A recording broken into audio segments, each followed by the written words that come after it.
Everyday English Phrases, Part 1 from espressoenglish.net. Hi students! Today I'll teach you some English phrases that we native speakers use in everyday situations. These phrases are very common, but they're rather informal, so you often won't find them in an English textbook. Today I'll give you example situations of when we might use each expression. But before we get started, I'd like to invite you to check out my Everyday English speaking courses if you're interested in conversational English. There are 2 levels of the course, and all the lessons are based on dialogues, which will help you learn English phrases in context. Phrase number 1, I'll say. You can say, I'll say, to show that you strongly agree with what the other person says. We often use I'll say to imply that what the other person said was an understatement and that the truth is even stronger than their statement. So here's a situation. You and your friend see this, and your friend says, "Wow, that's a big fish." And you say, I'll say. I'll say implies that the fish is not just big, the fish is gigantic. Number 2, fat chance. Fat chance means that there is very little possibility of something happening. The possibility is so small that you think it won't happen. This expression is rather sarcastic. You should only use it with very good friends and never in a professional situation. So let's say you and your friend are talking about the baseball championships, and your friend says, the Red Sox, that's a baseball team, are going all the way this year. Going all the way means they're going to win the championship. And you reply, fat chance, they'll never beat the Yankees. The Yankees are another baseball team. Again, fat chance means that's very unlikely. It probably won't happen. A more formal and polite way to express a small probability is, I don't think that's very likely. So use that phrase in professional situations instead of fat chance, which is more informal and sarcastic. Number 3, I rest my case. You can say this when you are expressing a fact or opinion and then something happens to prove your point perfectly and show that you are completely correct. So imagine you and your friend are talking about cooking, and you say, you can't cook at all. Your friend replies, I can cook. I always make those instant noodle soups.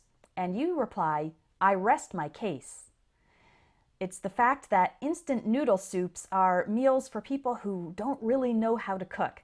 So the fact that your friend can make instant noodle soups shows that your first statement about your friend's lack of cooking abilities was completely correct.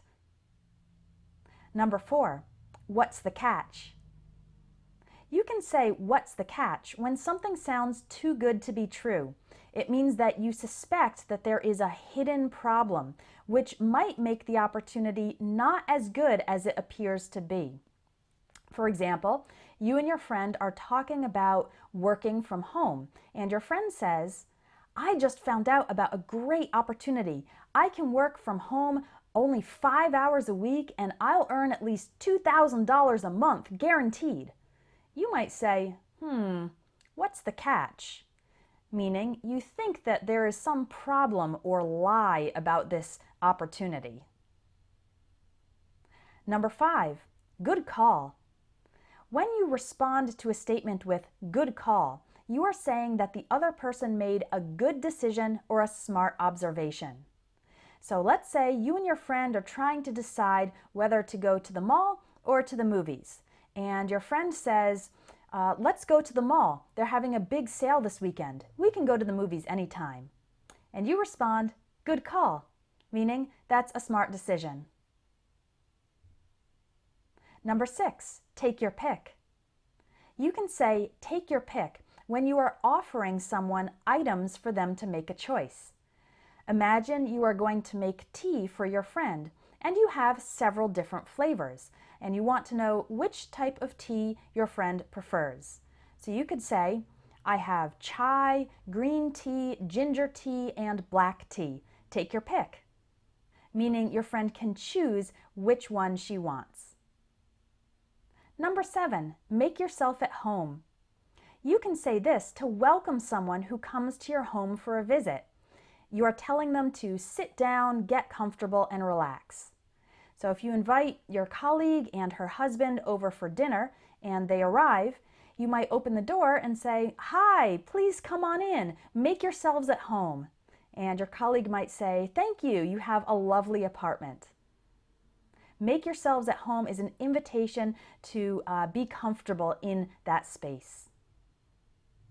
Number 8, it's a small world. You can say, "It's a small world," or "What a small world," in reaction to an unexpected coincidence.